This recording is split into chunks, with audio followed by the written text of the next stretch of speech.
কোন দেশটির সমুদ্র উপকূল নেই? Cambodia, Mongolia, Tanzania, Romania. সঠিক উত্তরটি হবে অপশন বি, মঙ্গোলিয়া। আরব উপদ্বীপ এশিয়া মহাদেশের কোন দিকে অবস্থিত? উত্তর পশ্চিম, পশ্চিম, উত্তর পূর্ব, দক্ষিণ পূর্ব।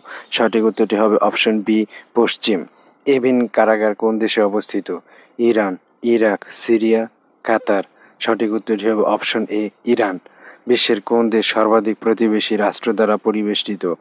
ভারত, চীন, মায়ানমার, বাংলাদেশ। সঠিক উত্তরটি হবে অপশন বি, চীন। নাগাসাকি কোন দেশের শহর? Cambodia, Japan, Philippine, Vietnam. সঠিক উত্তরটি হবে অপশন বি, জাপান। নাগাসাকি নগরীতে বিস্ফোরিত পারমাণবিক বোমার নাম কি ছিল? লিটল বয়, ফ্যাটম্যান, অগ্নি, টোমাহক। সঠিক উত্তরটি হবে অপশন বি, ফ্যাটম্যান। কোন মুসলিম দেশ ইসরায়েলকে প্রথম স্বীকৃতি প্রদান করে? বাহরাইন, সংযুক্ত আরব আমিরাত, তুরস্ক, মিশর। সঠিক উত্তরটি হবে অপশন সি, তুরস্ক। লাদাখ কোথায় অবস্থিত? পাকিস্তান, ভারত, চীন, আফগানিস্তান। Option B, Bharat.